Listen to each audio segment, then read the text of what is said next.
Today, we're baking Czech style. We're making Grandma's homemade pastries filled with your favorite toppings. Oh, every bite is old-fashioned goodness. That is right, old-fashioned and so yummy. Grandma, love this. I hope you're watching, and I hope we do you proud. So let's get going. We are going to make this incredible dough. Good. So I have got a cup of warm milk here. You want to do? I do this in the microwave. If you have a thermometer, so you want it anywhere in the range of 105 to like 115 degrees, because it's going to interact with that yeast. Now we're going to add. I have got 5 tablespoons of butter, unsalted butter, that I nuked and melted, and then you want to just let it kind of cool off. You don't want it to be scorching hot. Let it sit there for a few minutes. He nuked it. I nuked it. And then I've got a half a cup of sugar. We're going to sweeten things up a little bit. And then we've got 3 whole eggs. And if you can let them sit out for a while, you want them to be room temperature if at all possible. That would be best. And then we've got 2 1/4 teaspoons of instant yeast. You could use just regular active dry yeast, but I like going with instant because, you know, it's instant. It's instant. Okay, now we're going to do this until that gets, we're using our stand mixer here. I've got my paddle attachment in here for now. Now, then we're going to switch to the old dough. Now this is where it gets really fun. Yeah. I've got 4½ cups of all-purpose flour, and I'm just going to start gradually adding this to the dough. I don't think Grandma had. I know she didn't have one of these. So she needed this, and she was one of the best. I'm telling you, she was one of the best bakers of all time. I mean, she was just incredible. Well, yeah, I mean, if you're true to her recipes, then definitely. She Amazing. was 100% Czech, and the sweetest woman in the entire world. She would make all kinds of pastries. I'm making a mess here. Let me turn this down. Hey, if you're not making a mess, you're not baking. I know. Grandma would say, that's okay, Chris, you're doing okay. But anyway, she would make cinnamon rolls, she would make pies, she would make breads. Everything was amazing. So, okay, so now that you see that this is, it's come together, It's made a nice dough. Now, the dough is going to be extremely sticky. I mean, really, really sticky. So it's just going to fall off of that. Now, is this the same dough that you use for my cinnamon rolls? Cinnamon rolls, yes. Okay. Yes. So. Oh yeah, it is sticky. You got some sticky dough and there. What you can do is, and I should have done this, is flour your hands. Help me there, would you? Yeah. Here, let me. Flour your hands because. It's just super sticky when you put the flour on your hands, and I've got a little right here. It is sticky. Yeah. But that's the way it's supposed to be. You're going to be like, that's so sticky, is that right? Yes, it's a sticky situation, folks. Yeah, it's a sticky dough. Yeah, it's a sticky dough. All right, are you done? Am I done with that's this? good. All right. So now we're going to put in our dough attachment. So the way Grandma would have done it, she would have certainly not used a stand mixer. She would have used the strength of her hands, and she was a strong woman. And you can do that too. Why not? I mean, but now what we're going to do is I'm going to put this back on medium, and I've got the dough attachment in there. I'm going to do about a half a teaspoon of salt, and now we're going to continue. I've got probably in total we're going to add about 5 cups of all-purpose flour because you don't want it to be so sticky that it's not going to. You want it to start to pull away from the base of the bowl here, and we're gonna let this just knead on medium for about 6 minutes. 6 minutes? I know. Wow, it's fun. she must have had some nice arms. I was telling you, she was like, Popeye. No, that's what's so amazing is that I never watched. My dad says that he would watch her sometimes, and he would even help. But she was incredible, and she was 100% Czech. She was Czech. Yeah. So while we're here talking, we live in Texas, so I was born and raised. And there's a large Czech community in Texas, down a little south. West Texas. In West Texas, which is near Waco. And they're the large Czechoslovakian community.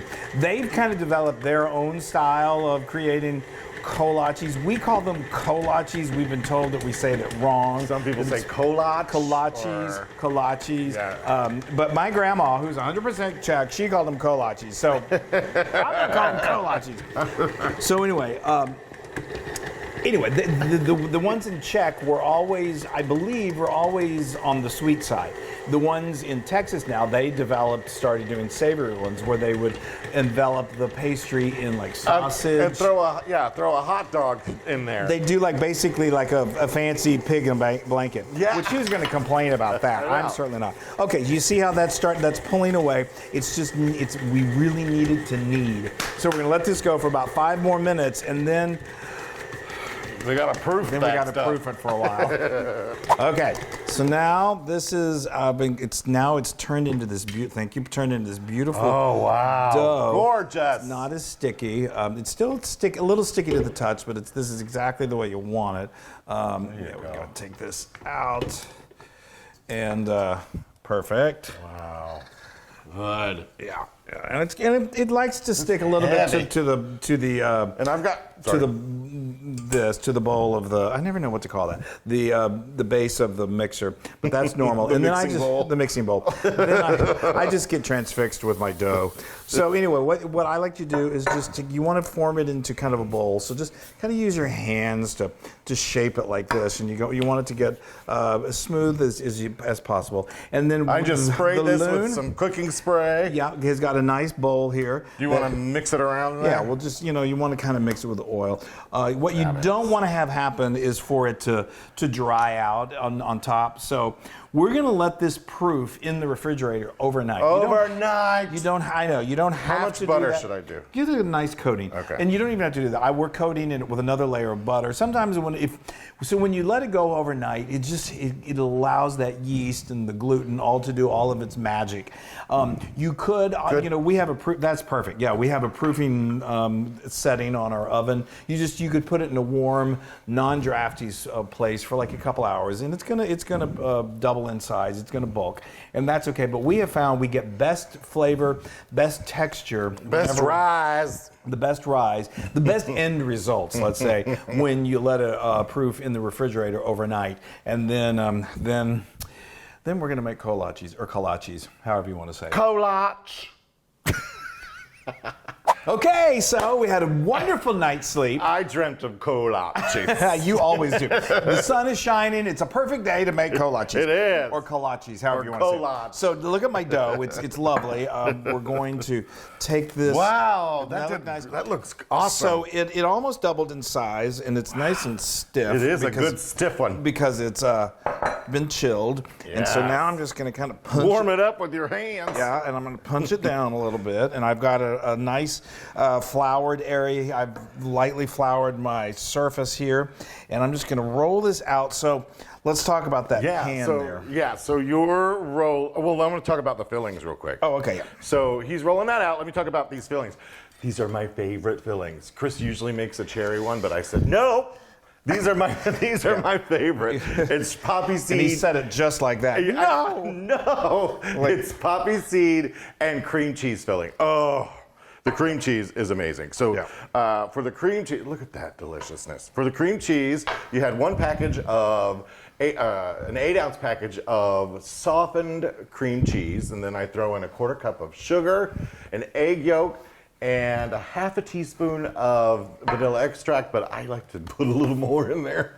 Yeah. And then you just mix it all together. A tablespoon. Yeah, and then you mix it all together, and you can do this like way in advance. Way, and it's delicious. It is. Although there's an egg in there, so you got to wait for it. Yeah. And but you can definitely do it way in advance, like you said, way in advance. And then Wesley loves poppy seed. Yes. And so many people love poppy seed. So let me tell you how I made that. The only bad thing about poppy seeds is that you got to wash them for your teeth. I know.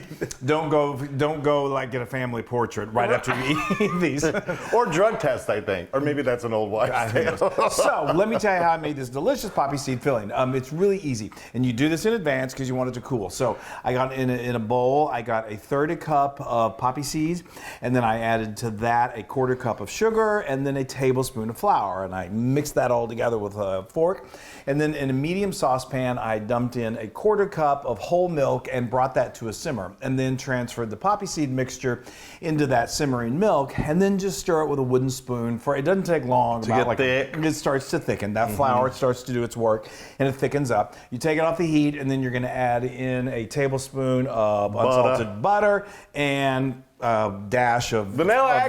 I do about a half a teaspoon, and then you're going to transfer it into another bowl, and you definitely want it to let it cool. Yes, this I definitely want to stick my finger in right now, but I'm not going to. Don't do it. Okay. I'm going to put these back here because we're going to save them for later. Yeah. So now what I'm doing is I've got a 2.5-inch cutter here. It's like a cookie cutter. Lots of people don't have these, so if you don't, you can actually just form balls in your hand and just make this sort of flatten it out because they're going to continue to rise. We're going to do. So how did your dough? You left it like about a half to a. This is about a half an inch. Yeah, I know. They're going to, like I said, they're going to rise. They're definitely going to continue to rise. And you let it go in there for like 90 minutes. You let it rise for another 90 minutes. Yeah, I mean, I like to. You don't want to underproof your dough because you're not going to get the nice fluffy. What? Here, I can do that while you. The nice fluffy big kolaches that we all know and love. Yes. So does that need to be? I got it. Oh, this is stiff dough, Chris. Well, it's because it's chilled. And so now what we're going to do is did you say what the size of that pan is? This is a 9x14. You could do this really, in a cake pan. In a cake pan, whatever you've got handy. But these are going to get nice and close. Yeah. And so, okay, so we're going to continue to fill these up. There we go. That looks good. Okay. All right. That's pretty. So now you're going to have a little dough left over. You can certainly ball this up and do another. No. But Wesley has his little thing. Well, this is the dough that he uses for the cinnamon rolls. So you can make yourself a honkin' cinnamon roll with that. You can do a lot of things with this dough. You could definitely make more kolaches with it, but Wesley insists that we save this for other use. A honkin' cinnamon roll. A honkin' cinnamon roll. So now what you want to put this into a warm, not too hot, but a non-drafty place and let it just continue to rise. Sometimes it only takes 30 minutes, but I like it to go at least 90 minutes. Sometimes I let it go 2 hours. I put the proof on. We have a proof mechanism or proof setting on our oven, which is handy. A lot of times you can put it like on the warm place in your kitchen, like the top of the refrigerator, somewhere where the heat rises, where it's going to be kind of warm and just lets it just be all comfy. Okay, let's do it. Yay. Let me just say, so when we're going to come back, we're going to let that rise, and then we're going to make the little wells, and then we put the filling in. I just got to tell them that. Oh, we're getting so close. Wow, look at this. Yeah, there we go. Beautiful. So those I wouldn't say they quite doubled in size, but they're close. When Grandma used to make them, she would put them in a I think she did them in a cake pan of like a square right, and smush them in there. And they would really, so they would form squares. When I do them, they're still somewhat circular, but anyway. Okay, so now, go ahead. Now we're going to make little... indentions? Yeah, pits, if you will. Pits. A pit. Boy, isn't that the pits. And I'm going to go all... He's using his clean hands. Yes, I'm going all the way down to the bottom because I want to fill this up. Yeah, he likes a deep... Yes, a deep pit. A deep pit. He's deep that way. There we go. Okay, Look good. at that. So, and we've got our 2 toppings here. And these will raise some more. They'll rise. These will rise some more as they cook. They'll continue to get nice and voluptuous as they cook. Okay, so now we like to top this with a little bit of these aren't as sweet as, say, cinnamon rolls, and I like to add just a little touch of sweetness to them. So we do like a little bit of a streusel sprinkled on top. So this is 3/4 cup of granulated sugar. And then I've got a 1/2 cup of all-purpose flour. And then I've got a heaping teaspoon of ground, no, not a teaspoon, a 1/4 teaspoon of ground cinnamon. You can leave that out. I just like the cinnamon, gives a little nice touch. You could use vanilla extract if you want.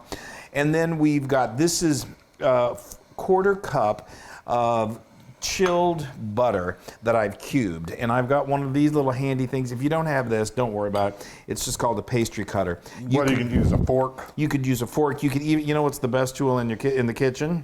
Your fingers. What you're using right now are your fingers. Your fingers. You can absolutely do that. So I'm just going to kind of do this, and it just makes a nice little topping for these little guys. Those look like a bunch of doggy beds. Well, that's true. Those are good. Okay, yeah, all right, so I'm going to start stuffing these things. Stuff them, baby. I'm going to start with, look at how thick this poppy seed filling got. Look at that. Yeah, but of course, when it bakes, it will then thin out a little bit, and then oh, but that's so good. Look at that. Don't sit there and I'm eat not it. going to overstuff either. I always overstuff. Yeah, resist the temptation. I've done that before, where you want a whole lot in there, and then because they do everything, just as it bakes gets a little bigger. The egg yolk and the cream cheese will puff a little bit. Yeah. So don't overdo it. But if some spills out over the side, big whoop. That's okay. All right, I got the poppy seed. Now I'm going to start with these two are my favorite. Look, I got a little extra left for me. Oh, perfect. That is good on toast or English muffins or. Yes. Oh, those are great, Wesley. Look at that, y'all. This is my favorite. So I got to tell you, so Grandma Grandma and Grandpa lived in Kansas, this little town called Belleville, Kansas, and we would go up there for the holidays. Was it Kansas or Nebraska? Well, they first lived in Nebraska. Grandpa was a Methodist minister, and the sweetest, kindest, most loving, beautiful people in the world. And anyway, that's on my dad's side, and we would go to my grandma and grandpa on my mom's side in Missouri, and she was an amazing cook, and we would have tons of food, and the family would get together, and then we would go to Kansas, or vice versa. We'd go to Kansas first. And I'm just filling time. Well, I'm filling. You're filling the Kolaches, and I felt like I didn't put enough in some of these, so I'm going back. Anyway, Grandma Longwell would have pastries galore. That the whole laundry room would just be filled with cinnamon rolls, pies, breads, and everything. Now I've got way more here than I needed to make, so that's just what I do. Don't cover them completely. Oh, they won't completely. Oh. Every time we do this, you say that. I want to see it. You're gonna see it. Wow. Yeah. So this adds a little bit of more sweetness to it. Gives a little bit of because they're not super. They're not. That's what I was just saying. They're not overly sweet, and so I like just a little bit of sweetness to them. Okay. And wait, we forgot to do this? Yeah, no, we didn't forget. So now we're going to hit the sides of this with a little bit of butter, and we've got our. And it's got butter in that too. Well, we're really buttering this up. I love it. What are you talking about? Oh, in the streusel? Yeah. So. That looks okay. I am dying. Okay, that looks good. That's going to be, buttery is good. Okay, we've got our oven preheated to 350 degrees. These only take about 25 minutes, I'm going to say, until they're nice and golden brown. But don't we have to let them rest for a little bit? You should let them cool. But anyway, let's get them in the oven. Right. Oh, that smell, I'm transported back to Belleville, Kansas. That's sweet. Oh, look at these, Wesley. That is beautiful. I'm speechless. I know, aren't they gorgeous? I hope, Grandma. I hope you approve. I love it. So these are wonderful served, nice and warm. But I gotta say, at the moment, the filling is probably similar to lava. So I don't want to burn the Loon. Yes, thank you. So but these nice. Also, look how flaky and beautiful they are. Yeah. These are, Grandma would serve you'd eat these room temperature. And I could probably do it. Now let's let them rest for just about 10 minutes, and then we're going to devour them. Okay. Probably all of them. Okay, the wait is over. It wasn't very long. I know. I couldn't wait very long. I'm going to give you both because I know you. We want to get the verdict on both of them, y'all. So while we're just here, my grandma, and as you probably, if you're familiar with kolaches, there are other types of toppings as well. And Grandma would do an apricot topping. She would sometimes, I think she did a blueberry. Sometimes she'd do, I don't know if she ever did peach, but she did strawberry and cherry. Cherry, yes. And I have recipes for all of those toppings on the blog. I just did these two because that's what the Loon demanded. All right, I'm going to. You know what? I'm just going to use my I'm going to fingers. pick these up and I'm going to dig right in. All right. Look how these are. Look at the bottom, so perfect. Okay. Okay. Is there anything better than baked goods? Wow. Every time you make them, you get them better and better. They get a little bit. I do have to say, Grandma, I'm talking a lot about Grandma because I love her. I'm so going much. in for the other one. But Grandma was just such a great baker, and we all were like, well, especially like the adults were like, we got to get that recipe. And she didn't really use a recipe, so she tried to write them down, and everyone through the years was like, something's not right, something's missing and all. So we've all kind of had to like recreate what we think Grandma did. But that's so I keep trying to get better and better, and that's, I think, These are pretty. I've amazing. never had your grandma's, but I would imagine these are what they tasted like because these are 100,000% Loon approved. Yay! I don't think anything's less anymore. No.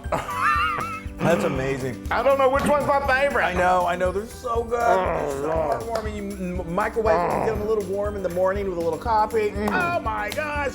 All right, you guys, we love you so much. Make pastries. You'll be so happy. Your family will love you even more than they already do.